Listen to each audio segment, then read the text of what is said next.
Bom, começando pela Tati. A Tati, eu conheci ela no evento da Casinha, né? Que era sobre literatura. A Casinha vai ser uma casa de acolhimentos a LGBTs, que vai abrir agora em abril, maio, se eu não me engano. E eles vão estar aqui na semana que vem. E a Tati estava falando sobre o livro Sapatone, que é um livro infantil. E quando eu fiz um vídeo de literatura infantil no canal, foi o único. Não deixa as nossas criancinhas em paz, não basta ser viado, agora tem que doutrinar as nossas crianças.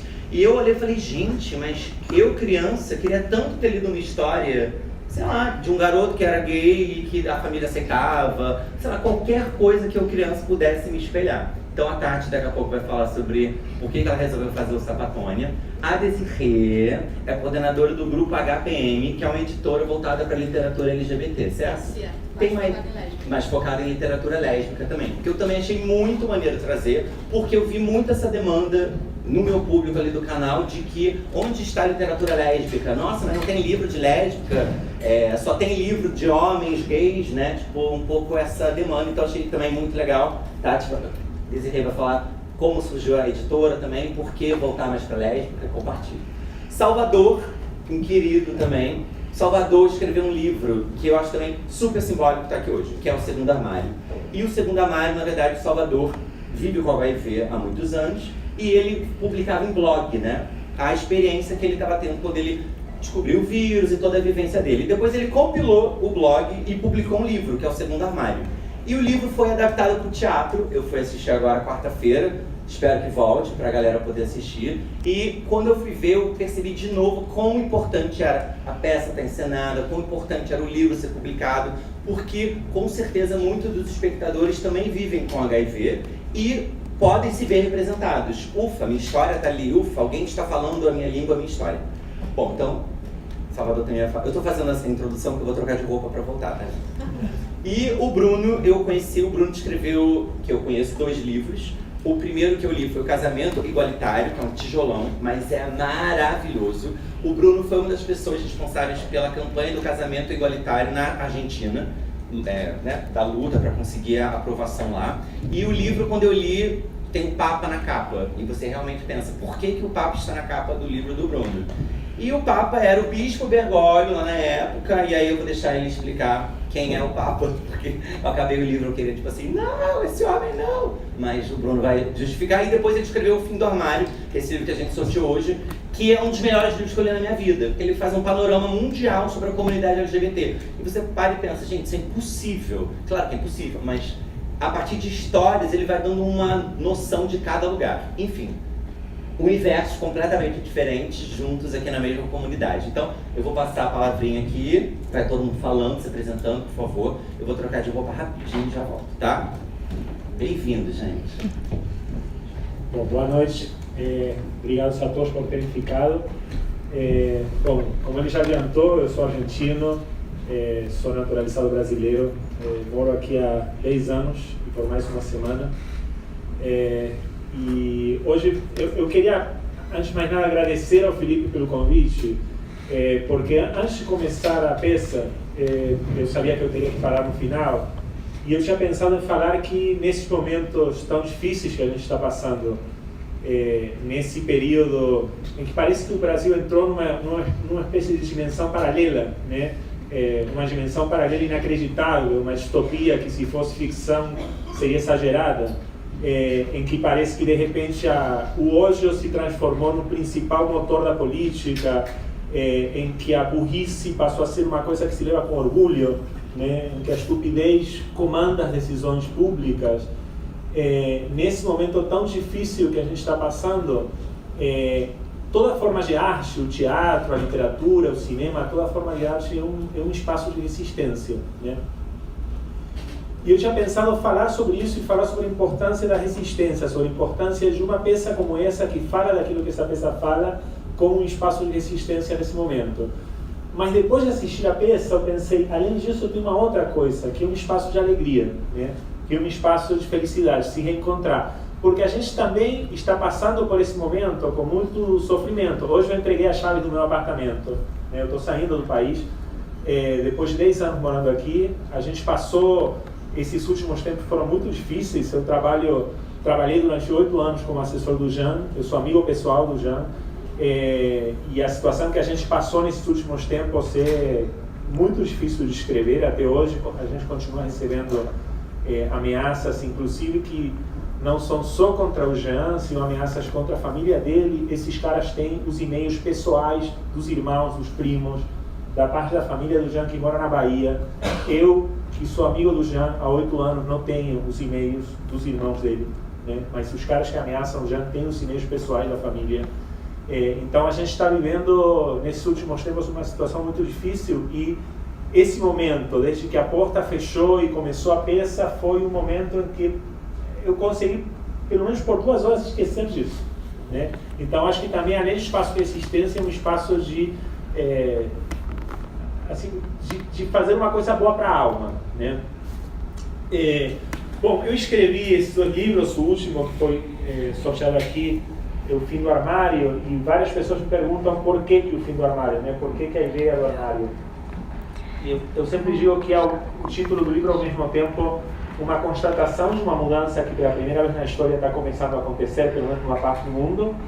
Se a gente fizesse um exercício de ficção científica, do tipo aquele filme De Volta para o Futuro, e a gente pensasse em 2 pessoas LGBT, umas meados do século XVII, outras meados do século XVIII, trocasse os tempos, né, trocasse as épocas, né, levasse um para o futuro, outro para o passado, provavelmente o que aconteceria é o que acontece nesse tipo de filmes, né? Eles ficariam, eles se surpreenderiam pelos avanços da tecnologia, pela mudança da música, da roupa, dos costumes, mas a vida das pessoas LGBT continuaria sendo a mesma. Um século depois, não perceberiam muita diferença. O armário seria o mesmo, a repressão seria a mesma, o silêncio seria o mesmo. Agora, nesse último século, teve muita coisa que começou a mudar pela primeira vez na história. Ainda falta muito, mas há uma constatação de que pela primeira vez na história o armário está começando, né, a desaparecer. E por que isso é importante? Porque o que acontece numa sociedade em que todas as pessoas LGBT estão no armário? Imaginemos uma sociedade em que todas as pessoas LGBT estão no armário. O livro traz uma história da Coreia do Norte, uma história verídica de um cara que fugiu da Coreia do Norte, que fala sobre isso. Quando numa sociedade todas as pessoas estão no armário, a única representação possível da homossexualidade, da transexualidade, é a representação do discurso de hoje, né? O que a gente conhece, a única coisa que a gente pode conhecer sobre a vida das pessoas LGBT é o discurso do pastor Malafaia, é o discurso do Bolsonaro, é o discurso das igrejas, é o preconceito, é o medo, são as falsas certezas, né? São os mitos. Agora, o que acontece quando numa sociedade as pessoas começam a sair do armário, né? Quando uma pessoa começa, de repente, uma pessoa que tinha preconceito, uma pessoa que era homofóbica, porque isso era o que tinha aprendido, de repente descobre que o seu primo, que o seu filho, que o vizinho, que o colega de trabalho, que o professor da escola, que o cara que atende o supermercado, o caixa do banco são homossexuais. E ele conhece essas pessoas. Ele conhece essas pessoas há muito tempo. Aí, toda essa imagem distorcida, contaminada de ódio, de preconceito que essa pessoa tinha recebido ao longo da vida sobre a homossexualidade, sobre a transexualidade, ela começa a se desfazer no contato com a vida real. E aí essa pessoa começa a pensar, bom, esse cara que eu conheço há tanto tempo não é essa pessoa perversa que quer destruir a família, que quer acabar com as crianças, que quer pervertir a sociedade. É um cara que eu conheço, é uma mulher que eu conheço, que eu sei que são boas pessoas, que são pessoas honestas, trabalhadoras, que têm uma vida normal como a minha, e são homossexuais. Então, quando as pessoas começam a sair do armário numa sociedade, a gente viveu isso durante a campanha do casamento igualitário na Argentina. Uma das coisas mais interessantes que aconteceu, e que na minha opinião foi até mais importante que a aprovação da lei, foi que no último período, nos últimos meses até a aprovação da lei, como o tema estava na primeira página dos jornais, no noticiário, no rádio, como era o tema de conversa na fila do ônibus, milhares de pessoas começaram a sair do armário que precisavam falar com a família, com os amigos, com colegas de trabalho, para dizer para eles o quanto era importante a aprovação dessa lei. Milhares de pessoas entenderam que nesse momento era o momento de sair do armário e falar com todo mundo, né? E isso mudou a sociedade ainda mais do que a própria lei. Por isso, eu acho que derrubar os armários é uma das tarefas mais importantes dessa época, e ainda mais na situação que o Brasil está vivendo hoje. né? Sair do armário hoje no Brasil é um ato de resistência. Mas a ideia do Felipe, ele me chamou, ele me propôs falar sobre a literatura LGBT, sobre a arte LGBT, e eu trouxe essa reflexão sobre o armário, porque eu queria dizer o seguinte: a arte LGBT, uma peça de teatro, um livro, uma ficção, um filme, uma música, também tem a ver com isso, né? Porque quando você tem arte, quando você tem produções como essa, você também está, de certa forma, saindo do armário. Você está trazendo para muita gente uma narrativa diferente, né? Você está mostrando o nosso mundo para os outros, porque embora a maioria das pessoas que hoje estão aqui na sala possam ser pessoas da comunidade LGBT, com certeza há muitos que não são, né? E com certeza essas pessoas pela primeira vez se encontraram, né, com um mundo que não conheciam. E a mesma coisa acontece quando pegam um livro, eu posso citar do Osvaldo Bazán, que é um escritor argentino que tem romances incríveis, LGBTs, o Pablo Simonetti, um escritor chileno que eu admiro muito, tem alguns romances dele que foram traduzidos ao português, o David Levy, o John Boyne, bom, poderíamos citar muitos, o Puig, etc. Quando você lê literatura LGBT, quando você assiste uma peça, quando você assiste um filme, você se encontra com esse mundo que estava censurado e você descobre uma outra maneira de se aproximar a essa realidade. Você descobre uma narrativa que confronta a narrativa do preconceito, do ódio que querem nos impor desde o poder, desde a religião e agora, infelizmente, também desde o Estado. Então, viva a arte LGBT e tomara que tenha muitas mais peças como essa passando nessa cidade e nesse país. Obrigado.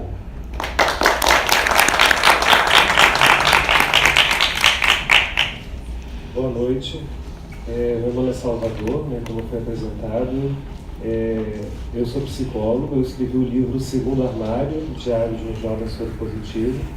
Queria agradecer imensamente também ao Felipe, também pelo ativismo que ele faz, cultural, importantíssimo, né, nessa peça, do canal e em outros meios também. Hoje eu sou ativista do movimento AIDS, né, eu atuo numa organização que se chama ABIA, Associação Brasileira Interdisciplinar de AIDS, que é uma ONG que foi fundada pelo Betinho, Herbert de Souza, em 87, quando ele retornou do exílio e descobriu o diagnóstico para HIV. Bem, o Segundo Armário ele surgiu, na verdade, como uma forma de catarse, né? Eu comecei a escrever um blog, na verdade era um diário, né? Para poder, de alguma forma, tirar aquilo e elaborar essa questão da sorologia do HIV tão forte, né? Como diria o Herbert Daniel, né, um grande ativista da década de 90, o vírus ideológico é um vírus que mais mata, é um vírus ainda muito forte, né? Daí a ideia desse segundo armário, que é você se ver novamente dentro de um armário, tendo que manejar um estigma de uma forma não muito simples, né? E de repente isso se torna abruptamente derruba a tua vida e você não consegue lidar tão facilmente. Bem, foi mais ou menos isso que aconteceu comigo nas relações com as pessoas, com o namorado, com a família. E eu acho que o Segundo Armário ele traz um pouco isso, né? Eu acho que o que você trouxe realmente é muito importante. A gente vive hoje num momento político muito delicado. Nós estamos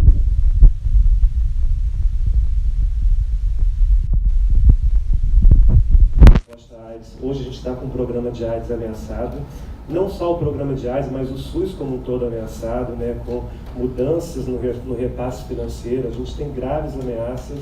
Eu acho que esse espaço é um ponto de luz, na verdade, para poder trazer essas questões à tona e, sem dúvida, a arte é um espaço de resistência que possibilita essa transformação.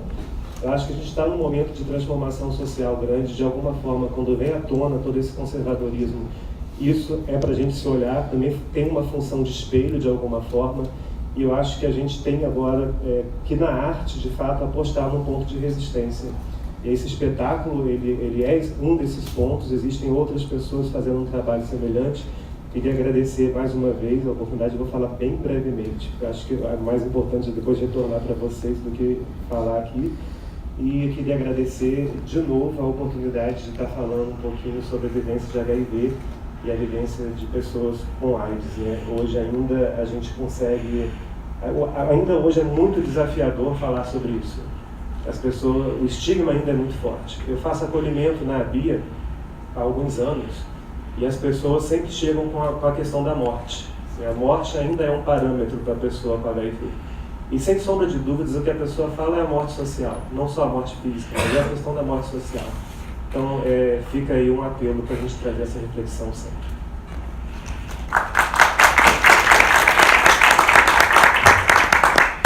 Boa noite, meu nome é Desirê, como o Felipe falou.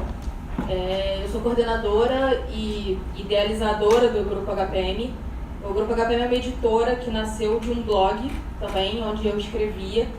E, na verdade, a editora nasceu como uma necessidade de reconhecimento.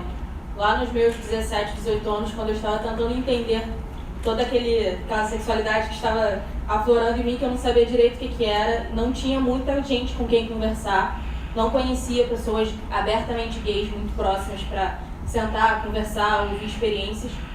Eu recorri à única coisa que me pareceu possível naquela época, que era a internet. E na internet eu também não encontrei nada. Encontrei muitos contos eróticos, principalmente relacionados a mulheres, era fetiche o tempo inteiro. Até quando você falava de gays, homens, você tinha alguma coisa de romance, alguma coisa quase como uma autoajuda, mas era muito raso. E eu fiquei pensando, gente, eu tive um apoio familiar, graças a Deus, muito bom. Tive uma irmã que me apoiou muito, uma mãe que me aceitou e me respeitou desde o início. Mas eu fico pensando, gente, no Brasil afora, quantas meninas estão sozinhas e não conseguem de forma alguma alguém que as apoie, alguém que as escute. Foi assim que eu comecei a ideia da editora, comecei a conversar com autoras da internet e foi assim que a gente criou o Grupo HPM, há uns 4 anos atrás, mais ou menos.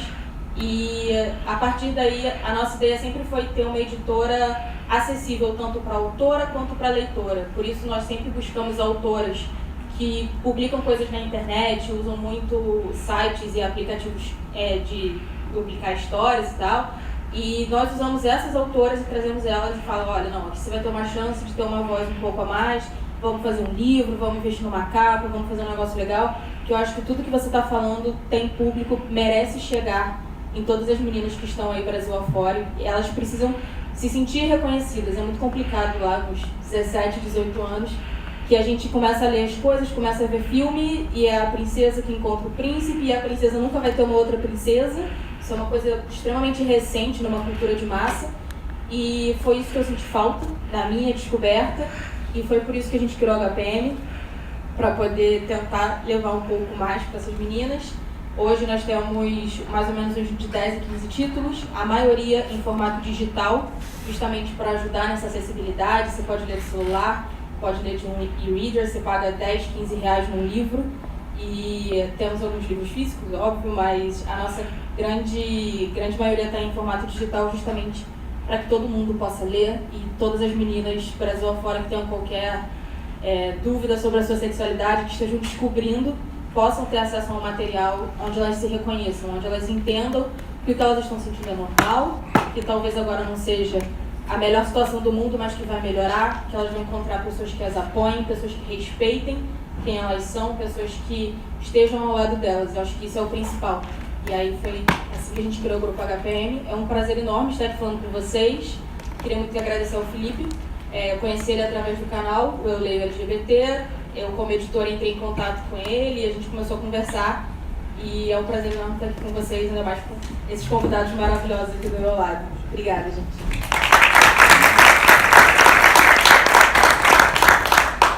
Eu sou a Tati, a autora da Sapatone. Muito infantil aqui no meio de um monte de gente grande.